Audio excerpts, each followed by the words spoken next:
네. 한 주간의 스포츠 소식 정리하는 시간이죠. 관전 포인트 최동호 스포츠 평론가와 함께합니다. 어서 오세요. 예, 안녕하세요. 예. 억울함을 호소하면서 스스로 극단적인 선택을 한 일이 발생을 했습니다. 그 사람들 죄를 밝혀줘. 엄마에게 이런 문자를 보냈습니다. 국가대표 출신 철인 3종 경기 고 최숙현 선수인데요. 예. 아직도 이런 일이 일어납니까?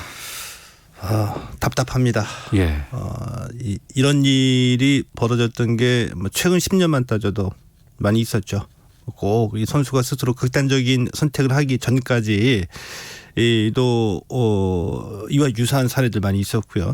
그래서 그때마다 굉장히 떠들썩했었죠. 네. 대한체육회 뼈를 깎는 고통으로 앞으로 이런 일이 벌어지지 않도록 노력하겠다라고 했는데 이런 일이 또 벌어지고 있습니다.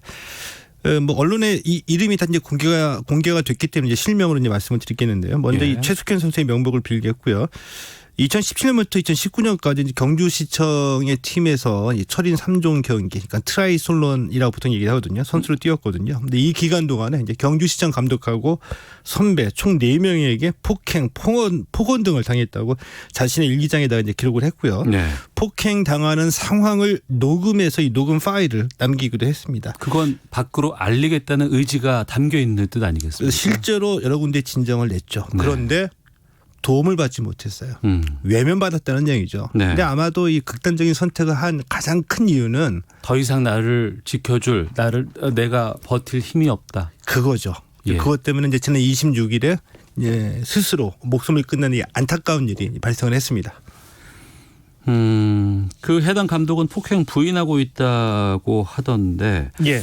글쎄요. 그 기록이 남아 있으니까 일기장이라든가 녹음 파일이라든가. 네, 남아 있습니다. 일단은 이 폭행했다라고 남긴 이 같은 팀의 그 동료 선수들, 그러니까 선배가 되겠죠. 그리고 이제 경주시청의 감독은 폭행을 부인하고 있습니다. 부인하고 있는데 이 녹음된 녹음 파일을 들어보면. 네.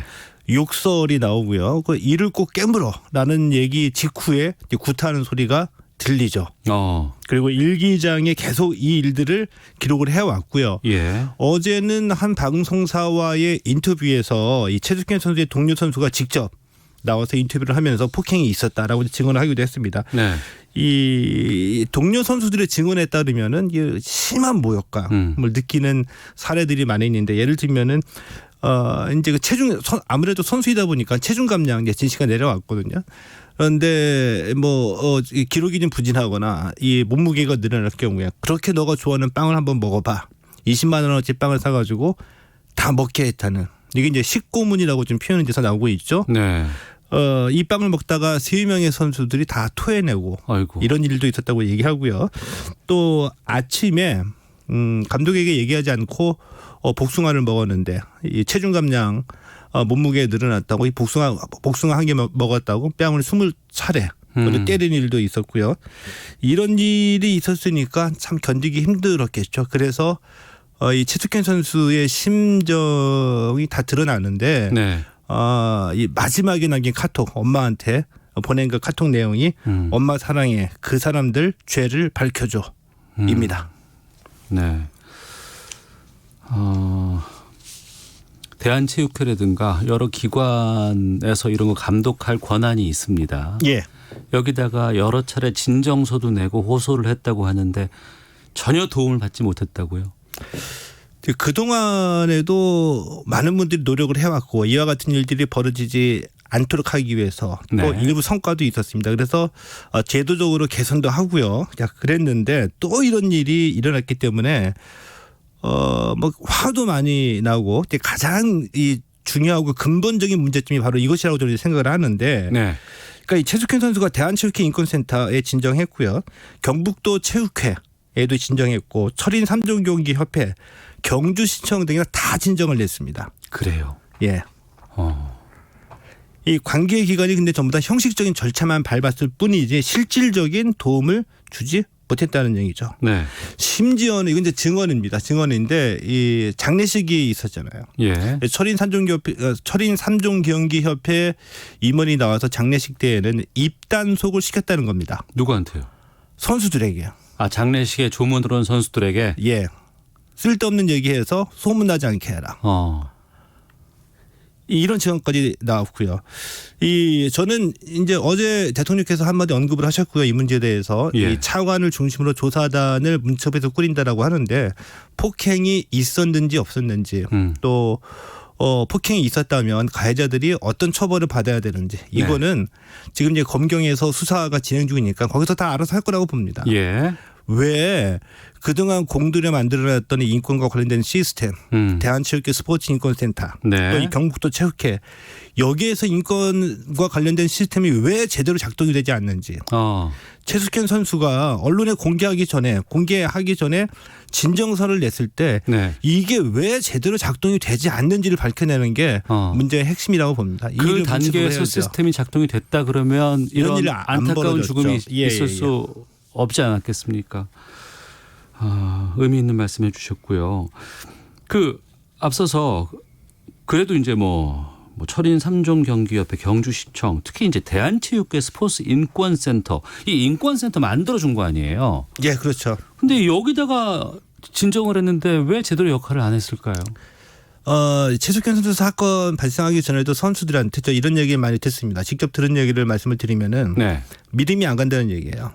인권센터 자체가 믿음이 안 간다. 예, 스포츠 인권센터에 있고요. 또 이제 클린 스포츠 센터가 있거든요. 인권센터는 인권과 관련된 일, 인권 침해 사례 그리고 이 클린 스포츠 센터는 비위나 부정행위들을 고발하는 거거든요. 근데 일단 어떤 일이 벌어지냐 하면은 선수들이 억울한 일을 당하거든요. 그러면 가장 먼저 이제 해당 종목에서 해당 종목의 그 협회와 해결을 보려고 하는데 이게 안 됩니다. 그럼 마지막에 이제 선택하는 게 대한체육회 인권센터거든요. 근데 인권센터에 접수를 하게 되면 인권센터가 이 사건을 다시 이 선수의 해당 종목 협회에다가 이첩을 해요. 거기서 조사를 하라고. 그러면 어떤 일이 벌어지냐면 가해자와 다시 만나게 되죠. 그리고 배신자 소리를 듣게 되죠. 그 가해자가 또 일을 처리할 거 아니겠어요. 그리고 예를 들면 감독이라고 한다면 우리나라 거의 대부분의 종목이 우리 등록 선수들이 대부분의 종목 비인기 종목들이 몇천 명도 잘 안 되거든요. 그 속에서 예를 들면 중학교, 고등학교, 대학교 거치고 군대 갔다 오고 실업팀의 감독을 맡을 정도라고 한다면 그 정도의 커리어면 해당 종목의 연맹이나 협회에서 모르는 사람 없습니다. 다 알죠. 근데 이걸 대한체육회가 다시 해당 종목으로 조사하라고 하고 해결하라고 보내니 선수는 정말 죽을 만큼의 고통을 무릅쓰면서 가해자와 다시 만나야 되는 거예요. 그리고 그 가해자라는 사람은 그 종목에서 힘이 있는 사람일 것이고. 그렇죠. 힘 있는 사람이죠. 근데 이거를 이제 대표적으로 수치를 들어서 말씀을 드리면은 2014년부터 2018년까지 스포츠 인권센터에 접수된 폭력과 성폭력 신고 건수가 모두 91건이거든요. 대한체육회 자료입니다. 이 91건 중에 대한체육회가 직접 조사한 것은 단 3건입니다. 나머지 88건 어떻게 했냐. 해당 연맹이나 내려보낸 거예요. 그러니까 이러니 선수들이 믿을 수가 있을까요? 근데 애초에 시스템이 그렇게 안 돼 있어야 되는 거 아닌가요? 안 돼 있었죠. 이렇게 만들려고 한 건 아니었었죠. 그렇죠. 근데 참 이게 이 답답한 게 예를 들어서 현재 문제점이 있고요. 이런 인권 침해를 극복하기 위해서 인권센터를 만들어야 된다. 그리고 처음에 주장할 때는 많은 분들이 체육계 안의 자정 능력이 의심스러우니 체육계 외부에다가 만들자. 그리고 체육계와 관련이 없는 분들을 모시자. 했는데 이렇게 발의가 되고 법안이 통과가 되고 또 해당 부처의 문체부에서 실행이 될 때에는 마사지가 많이 돼요. 마사지가 된다. 그러니까 부처 간의 조정 이해라든지 또 영향력 있는 사람들이 영향력에 의해서 새로 만들어지는 조직은 누가 관리를 하느냐. 우리 부처에다 놓자. 예를 들면 이런 식으로 마사지가 많이 되다 보니까 이게 대한체육회의 한 조직으로 그냥 축소가 돼버렸죠. 대한체육회 하나의 조직으로.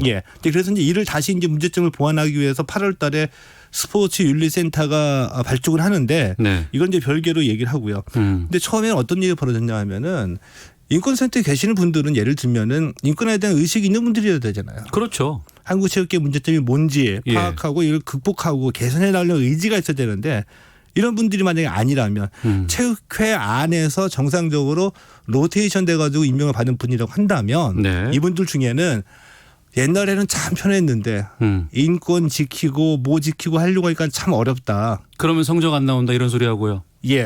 그러면서 심지어 어떤 일까지 벌어졌냐면 처음에는 이 사건 접수가 되잖아요. 예. 조사를 해야 되잖아요. 가해자와 피해자를 동시에 부릅니다. 그리고 책상 하나 놓고 조사관은 책상 건너편에 앉고 가해자와 피해자가 책상 맞은편에 동시에 둘이 앉아가지고 예. 조사를 했던 일도 있어요. 그게 제대로 된 조사가 되겠습니까? 예. 그래서 많이 이제 문제점을 우리 지적을 했고요. 조금씩 개선되고 있는데 근본적으로 인권이란 무엇인지 스포츠에서 이 인권을 어떻게 지켜내야 되는지에 대한 진정성이나 의지가 없기 때문에 이 시스템을 만들어놔도 제도를 만들어놔도 이렇게 돌아가는 겁니다. 그러면 그 최숙현 선수의 극단적인 선택한 이후에 예. 대한체육회에서 뭐라고 얘기를 했어요 지금? 참, 네, 입장문을 발표했고요. 예. 입장문을 발표하고 난 뒤에 어제 대통령께서 이제 직접 언급을 하시니까 대통령 언급 이후에 또 성명서를 긴급하게 제가 보기엔 또 발표를 했습니다. 일단 입장문에 보면은 이렇게 되어 있는데 제가 보기엔 참 교묘해요. 무슨 얘기냐 하면은 체육회 입장문 그대로 말씀을 드리겠습니다. 일부 부분을 4월 8일 폭력 신고가 접수가 됐고 여성 조사관 배치해서 즉시 조사에 착수했습니다. 현재 해당 사건은 경주경찰서 조사가 마무리돼서 대구지방경찰청 경주지청으로 송치되었으며 이렇게 돼 있거든요. 예. 이렇게 보면은 보통 보기에 체육회가 여성 조사관까지 이 배치를 해서 조사하고 난 뒤에 경찰에 이 사건을 이첩했구나 이렇게 느끼겠죠. 네. 근데 저는 그게 아니라고 보는 겁니다. 그게 교묘하다는 얘기인데 뭐냐 하면은 조사에 착수는 했죠. 예. 그래서 체육회가 어떤 조치를 취했는지 언급은 없죠. 마치 체육회가 조사하고 조사 결과를 바탕으로 경찰에다 이첩한 것처럼 느껴지죠. 예. 그런데 이 경찰 조사는 최숙현 선수가 직접 고소를 해서 이루어진 겁니다. 선수가 직접 고소를 했기 때문에 경찰 예. 조사가 수사가 이루어진 것이지. 예. 그럼 체육회는 어떤 조치를 취했느냐. 예. 이 철인 삼종협회에다가 다시 이첩했느냐 안 했느냐. 이거에 대한 언급은 없잖아요. 네. 그러면서 체육회는 경북도 체육회 또 철인 삼종협회의 스포츠 공정위원회 또 이 스포츠 인권 시스템이 제대로 작동했는지를 감사하겠다고 했거든요. 예. 발본색원하겠다. 근데 체육회 스스로가 예. 그런 얘기를 해요. 예, 최숙현 선수는 대한체육회에도 진정했고 경북도 체육회에도 진정했고 철인 삼종협회에도 진정을 다 똑같이 했습니다. 네. 근데 대한체육회에서도 제대로 처리가 안 됐잖아요. 근데 체육회는 예를 들면은 철인 삼종협회하고 경북도 체육회를 감사하겠다 한다면은 그들이 이제 이번 피해 조사하는 주체가 돼가지고 책임을 면피하게 되는 거죠. 이게 말이 됩니까? 참. 요즘 같은 시대에 이런 일이 아직도 있다는 것 그리고 시스템을 만들어놨는데 앞서 어떤 조직에서 마사지를 했다는 그 말씀이 상당히 좀 그 피부에 와 닿는데요. 청취자께서도 좀 많은 문자가 오고 있는데 김부성님 최 선수가 그 모진 고통에서도 탈출하지 못한 이유는 소문나면 인생 끊어질까 걱정됐기 때문일 겁니다라는 의견도 있고 뭐 삼태훈님 0798님 이 진정 냈는데 해결되지 않은 상황에 대한 문제가 상당히 많습니다. 진정서를 넣어도 해결되지 않았을 때 무너지는 그 마음을 상상하니 마음이 답답합니다. 인권센터, 경주시청 등 관련 단체들도 최 선수의 죽음에 대한 책임에서 자유로워서는 안 됩니다. 최종옥님 대한체육회 입장이라는 것이 면피용 성명이네요 라는 의견들을 보내주고 계시는데요. 극단적인 선택이 나온 상황에서 이걸 하는 게 더 이상 이런 피해가 없도록 하는 조치까지 가야 되지 않겠습니까? 그렇게 돼야지 되겠죠. 그렇게 돼야지 되고 뭐 대통령께서도 언급을 하셨고 이에 따라서 문체부에서도 조사단을 꾸렸다고 하니 문체부 조사의 핵심은 폭행이 있었느냐 없었느냐 형사처벌을 어떻게 내릴까 이게 아니라 왜 여태껏 구축해 놓은 인권 시스템이 제대로 작동하지 못했느냐 이거를 밝히는 데 있다라고 보고요. 또 그리고 이런 얘기 한번 꼭 좀 듣고 싶어요. 지금까지 그 어느 누구도 사죄한다는 얘기 없었어요. 미안하다는 얘기. 대한체육회 입장문에서도 안타깝다 그랬습니다. 반복되고 있는 이런 사건 명확하게 죄송하고 사죄한다. 이번 일 사태 수습하고 제가 책임지고 물러나겠다. 이런 말 하는 분 좀 보고 싶어요. 예. 계속 좀 챙겨봐 주시고요. 다음 주에도 좀 후속 상황들 어떻게 전개되고 있는지 좀 알려주시길 부탁드리겠습니다. 관전 포인트 최동호 스포츠평론가와 함께했습니다. 고맙습니다. 고맙습니다. 자, 이어서 이 시각 교통 상황